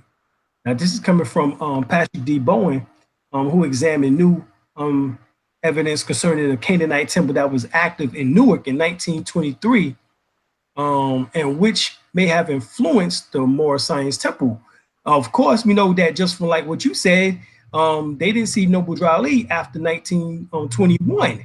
1922 was when the brother didn't see him anymore. So here it is that there was still a Canaanite Temple said within 1923 in Newark, New Jersey, in which that once again you can get certain articles in which that reads and talk about that. And then Suleiman even goes on and says, report that he was aware that the so-called white shriners attempted to sue the ancient Egyptian Arabic order of noble mystics of the shrine, and in order to prevent them from having their own separate Shriner organization. And Suleiman was arranging, right? This is what he was trying to do. He was trying to arrange to receive the Negro Masons and Shriners into his Islamic Masonry. He insisted that the so-called Negro Shriners did not have an authentic Masonic charter, but that he now make them authentic by virtue of his authority as the eminent high priest to grant a charter in a Masonic, which he declares Masonry to declare which he declares to be ancient and widespread through the Islamic world. So Suleiman said that the American Negroes would be allowed into his group on two conditions: that they vow by the beard of Prophet Muhammad that they would live according to the moral codes of the Quran, becoming Muslim or Mohammedan. Or one newspaper described it as that they will pay to Mecca through none but Suleiman a portion of their lodge dues. Suleiman presented his credential as high priest and his Masonic authority signed by Hassan Hussein, Grand Chief of Mecca. The reporter described this pattern. It was a nice sheet of white paper about 2 feet by 3, with a field of blue sky above the center of which ran a whole column of sprawling characters bearing a rigid resemblance of Arabic lettering in the Quran. All right. Now this sound like more like Kufic, what he's speaking of here. Of course, those who study Arabic know what Kufic. But here it says the borders was decorated with 3 camels on each side and the 3 pyramids on the other side, and virtually various simple stones, incense pots, beehives, squares, and compasses. At the top was the English letters Mecca, Arabia, and below it was AF and OM, which was explained as standing for Ancient Free and Operative Masons. All right. As for Islamic Masonry, Suleiman informed the reporter that he pervade the whole Mohammedan world and control both religious worship and civil government, and that the title of Sharif or Sheriff, Sheikh, Pasha, Khedive, and Morabat and Zahib was nothing but the topmost of the Masonic degrees in that order given, when the Sharif as the highest. Furthermore, these titles would be open to American Negroes who joined. Blake, for his part, did not deny the existence of Islamic Masonry, but insisted, just as the founder of the so-called Negro Shriner movement, John G. Jones, had before him, that the so-called Negro Shriners were not Muslims and would not be willing to convert. American Negroes were Christians. And that's what happened. So this is how they ended up denying Brother Suleiman, because they would not say that they was Muslims. But yet, we know that up until 1914, the Ottoman Empire was still running the world, you know, with import and export in the waterways, you know. So, you know, this is just something in which that took place here, you know, and this makes sense once again. It says 1922, and it says between 1910 and 1913, Timothy Drew, who was Prophet Noble Drew Ali, became a member of the Mecca Medina Temple, according to author and researcher Patrick Bowen. A newspaper article from 1922 confirmed Suleiman met with Deuce Muhammad Ali and other leading Garveyites. And Dr. Suleiman Muhammad in 1922 reiterated assertions that the true shrine system only being the one out of Mecca and its requirements of converting to Islam. So here it is in 1922, the same year that you spoke of. We see that the Canaanite Temple was still in existence. However, it was turned obviously more so from just the old Canaanite Temple into more of the Masonic Shriner Temple of Dr. Suleiman. Indeed. That paints a whole picture, right? As far as what took place in that part. Like, we're talking Newark, New Jersey, we're talking New York, northeast part of the country, and then by then we know that I was doing his work in Chicago. Right. Right. So with the temple, Moorish Science Temple, Moorish Holy Temple of Science, and then later on changing the name to Moorish Science Temple of America. So with that said, you know, we've heard a number of times the 96 degree. Right. So, you know, we're talking about, I can say it because I know of it, but for those who don't know, the Memphis rite, right of Memphis, things of that nature. So is it safe, based on what we're all talking about, is it safe to say that that was the degree that Dr. Suleiman, if so, if not, and how, and what's the significance of that rite? I think it's definitely is very close. You know, however, you know, I know those who are 97 degrees, you know, so that means that in the Memphis, the Memphite, well, what is called the Memphis, the Mezzarine Memphis, or, you know, rite, you know, and Mezarith, of course, is Egyptian. That's the Hebrew name for Egyptian or Egypt. And then Memphis, of course, is Minka Patah, which is, of course, is the name Memphis, you know, which, you know, was named after Patah. So it is the, as we would say, the Egyptian teachings of Patah. Okay, being that Patah is the father god, or the father of all the Netarus. All right. You know, in other words, there's another form of Ra. Okay, so this is what we finding is these connections. So yes, he definitely 1 through 96 would correlate definitely more so with the Mezzarine Memphis rite. I definitely would say that. Indeed, indeed, indeed. That's yeah, that's enlightening on that, because of course we know, again, this ties back to the whole Egyptian Adept speaking, you know, as far as that degree, Right. Egypt, the Hermetic, because you're dealing with Hermeticism, Right. Well, Hermetic. right. And see, we looking at the rite of the Memphis Mezzarine, right? You know, and you know, I know, like for example, I gotta, you know, when I became a Moorish, part of the Moorish Freemason, right?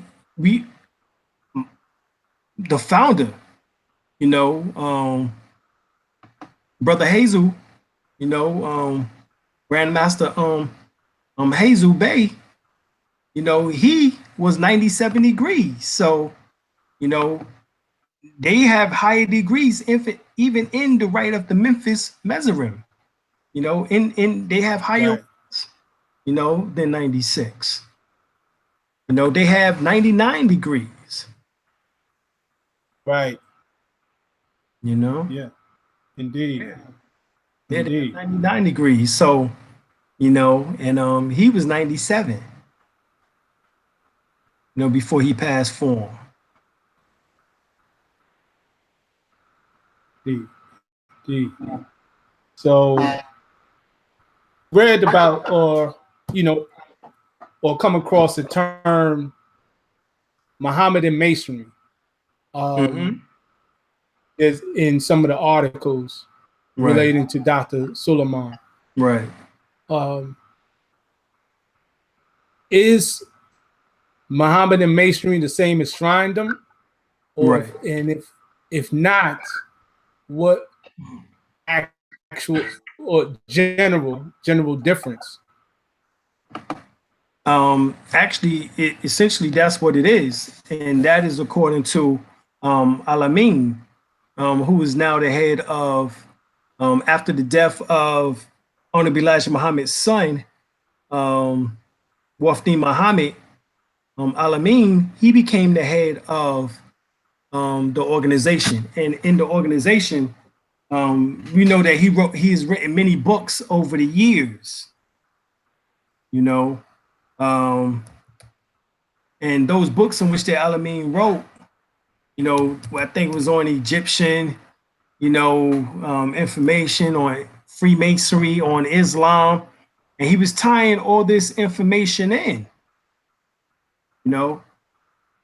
And so, you know, those books, you know, people definitely need to read, because he breaks down particularly the connection between Egypt, Masonry, and Islam, and shows everybody, what's really going on. And he wrote several books, on that. And this is Mustafa El-Amin. That's who I'm talking about. And you can even get his video. His video is on YouTube, and it's called Al-Islam, Christianity, and Freemasonry. Okay, Al-Islam, Christianity, and Freemasonry. So he talks about this. All right, and he also have several books, which people read, which is on Amazon. He have Al-Islam, Christianity, and Freemasonry, which you can get. Also, Freemasonry, Ancient Egypt, and the Islamic Destiny. Right, so those two books in particular. All right, was written by Mustafa El-Amin.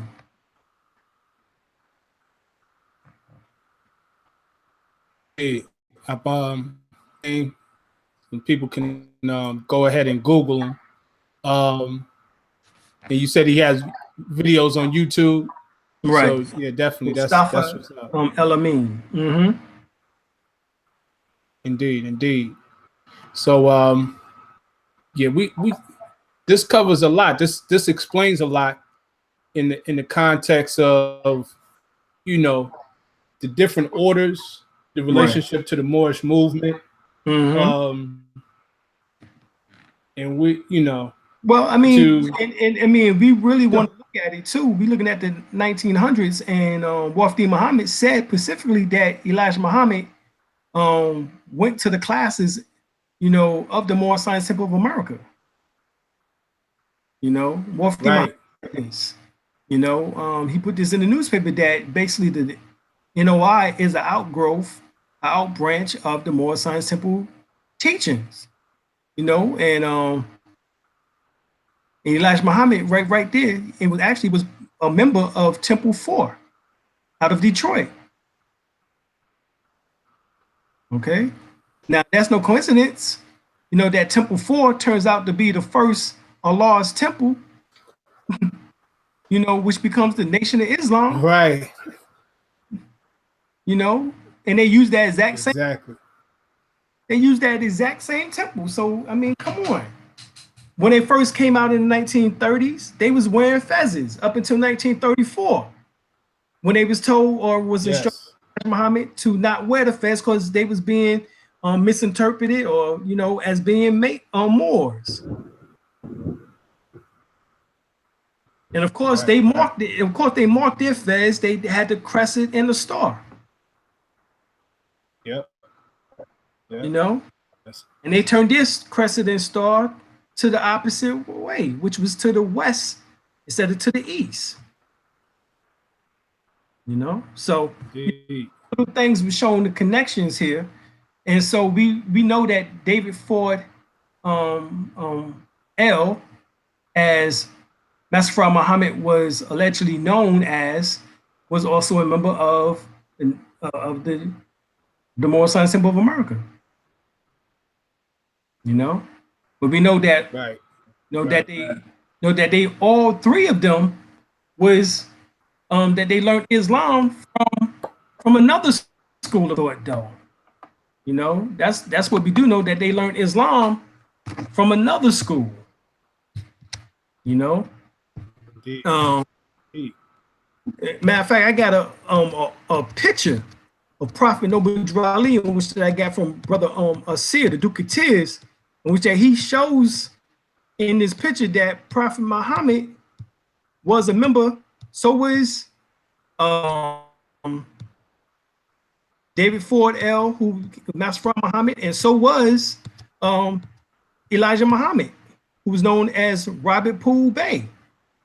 All right, and when you go and look, basically it talks about how they was part of the Ahmadiyya movement. Okay, and so there's a picture of Prophet Noble Ali, and his name is called Maulvi Mubarak Ali. All right, and he had a BA, which is a Bachelor's of Art.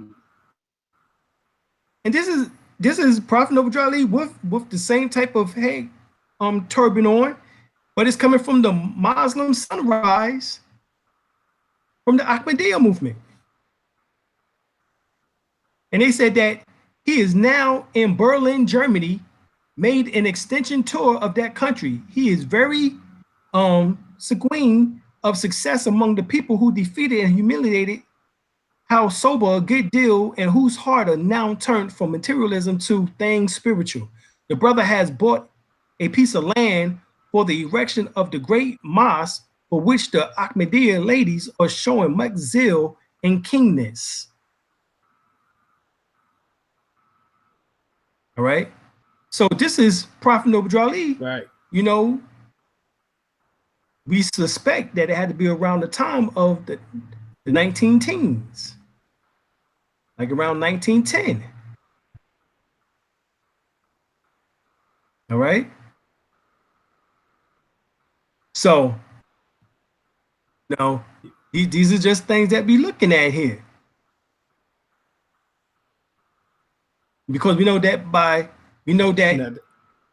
ahead. We know that he also worked as a train expressman in 1911.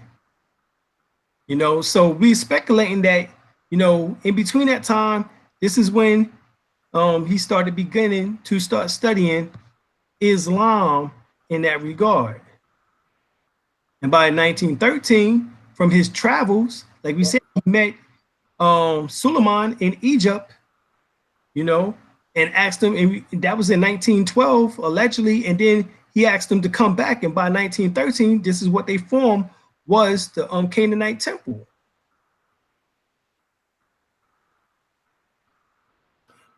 Right, because what I was going to say, and what you were saying, was the fact that during that time period, we know, or a lot of information is now coming out, like within the past few years, about his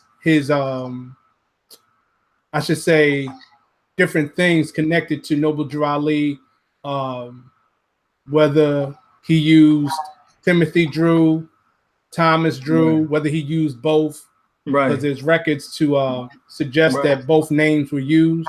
Right, both names were used, right. So I know Patrick Bowden, who you mentioned, out a document, a book. Actually, it's a book over 700 pages. Right. And then there's a whole chapter on Noble Drew Ali.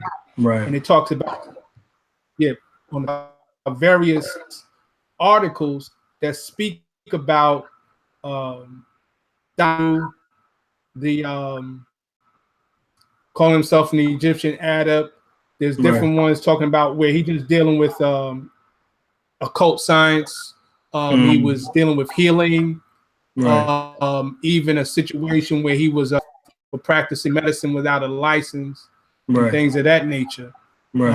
So that's definitely I think I posted that link as well in the chat room. So it's a lot of information, still in reference to the earlier years of the prophet. So yeah, just want to just add to that. Definitely. It's the picture is coming together as far as and you know, it just goes to show that we're dealing with a movement that was in the making, you know, for quite some time, which came to the fruition of what we have now. So it's like, you know, it's so much to be learned in that regards. I want to ask you about specifically, because we know about the connection with Shriners, Masons. We just touched on Ahmadiyya, the occult science.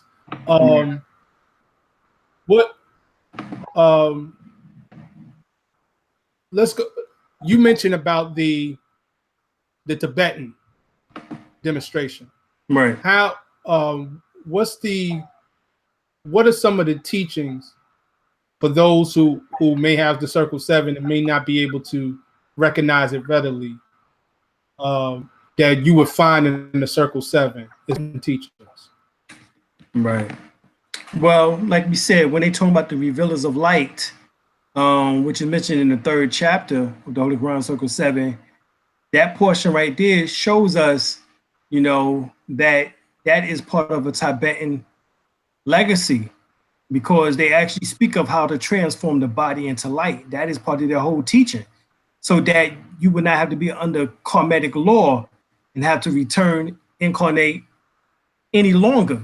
You would be able to will yourself into any dimension or realm or cosmic zone as you choose to, and be conscious of your travel, as compared to someone who keep coming back over and over again, you know, getting that baby brain on them, as Bobby says. You don't want that goddamn baby brain. so that's what is going on. So in there's so many different keys that actually takes you back to the teachings of, you know, of the Tibetan schools. You know, Sufism is in there. You know, when it says that the holy breath harmonize and make man and Allah one again, you know, that is in there. So we looking at Tibetan, Sufism. I mean, and it's all right there on the card, you know, of the nationality card. We honor all the prophets. Right. Jesus, right. Muhammad, Buddha, Confucius. You know, so these are the teachings in which that we definitely have to delve more into and show and be like the prophet, be a universal prophet. You know what I'm saying? In other words, for us to know universal teachings, you know, to be Egyptian adepts, because we understand that all these world religions come from out of Egypt.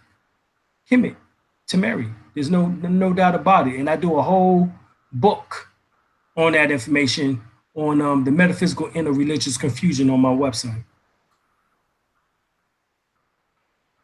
Indeed. There you have it.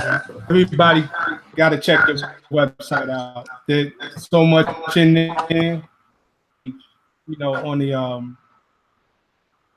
Moorish, the Moorish Holy Science Temple of the World. That what you break down, you give like the whole rundown on everybody in connection with, who have some connection with the movement. Whether they were in the temple or not. Right. Your book, you know, your book alone, The First World Order, just gives a history, a chronology from the Washita with the Empress, going into ancient Kemet. And said, like I said, we went into the whole aspect of the masonries, the history of the Moors, right? Everything is up in here. So, which I ask you this question in reference to the book: what made you want to put the book together and put so much in one book?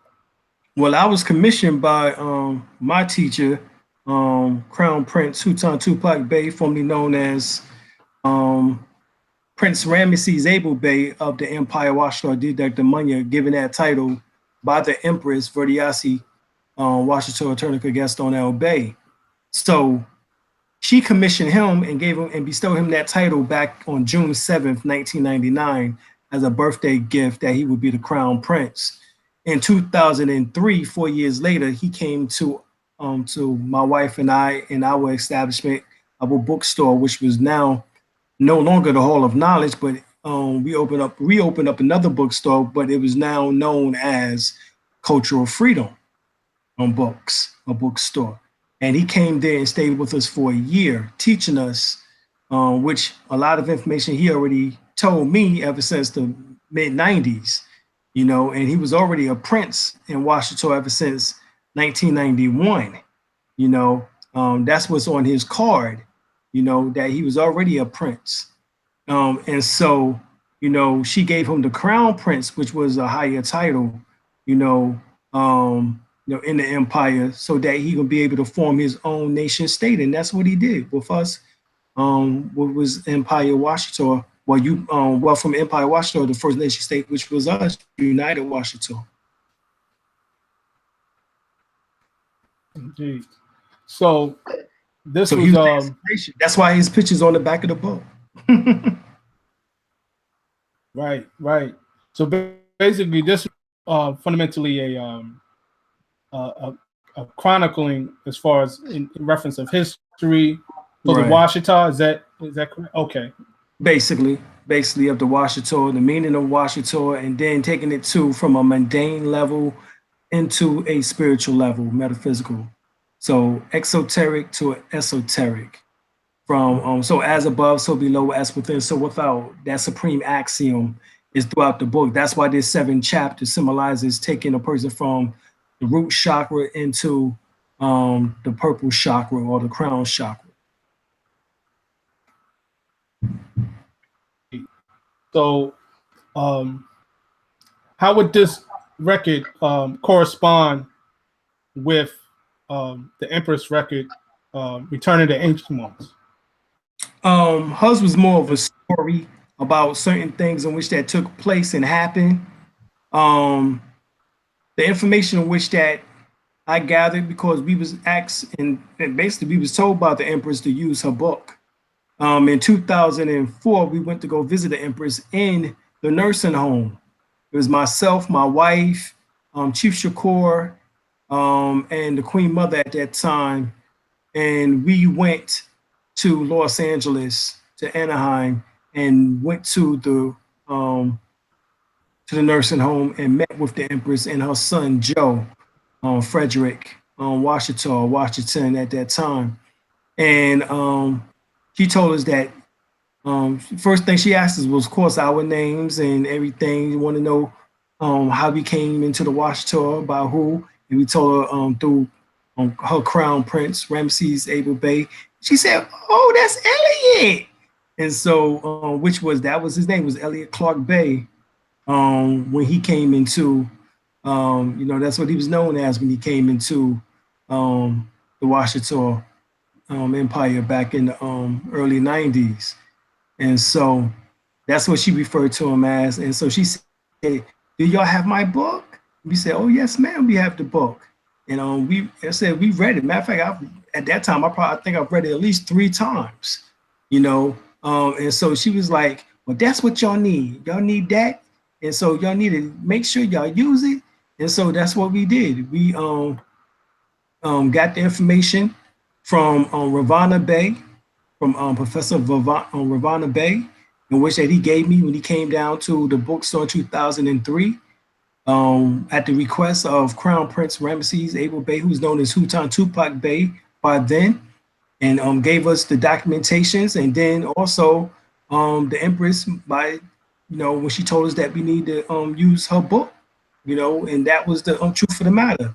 And so that's what we did. We was following instructions from the Empress, as well as also from her Crown Prince. And so that's how this book came about, was coming from the top. I was the chief of information at that time period. Oh, and so yeah, so a major role to play, a major, job to take on. You definitely did it with this. I'm looking here right now on page 195, as far as the Emergency Act and the State of Emergency Proclamation. You definitely have the documents. You definitely have the documentation out here, without question.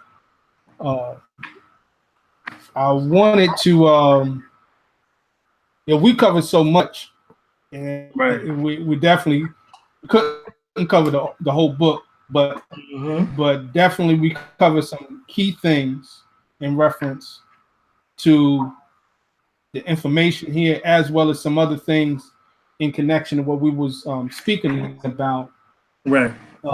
History of Prophet Noble Drew Ali, the information he was set out to give us, Right. And then within the writings of the Circle Seven, as well as the Moorish Questionnaire, etc.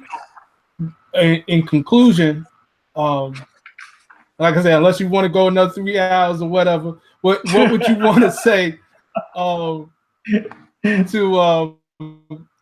everybody? Yeah. I'm gonna say the same thing that the Empress told us. Did y'all read my book? Right. So the thing is that get the book. You know, promise you is an educational book. Better than any college book you ever get your hands on, because they won't tell you the truth. They'll beat around the bush, up the hill, and back around the riverside and on the banks of the Nile, but they will never tell you what is inside this book, The First World Order. So get your hands on it. Go to my website, dralim.com, and support and get one of the greatest books that you probably can read right now. On this information, on your heritage, on your divine creed, on your nationality. When they talk about nationality is free, it's the information that is free. You can definitely learn, who you are. There's no doubt about it. But in order to support, your confirmations, you need other books. I know the Nation of Islam, I remember they used to tell us all the time, brother, you need root knowledge. You have all that branch knowledge. I said, brother, the branches are part of the tree. I'm trying to get it all. Y'all keep messing with me, it's gonna be leaf knowledge.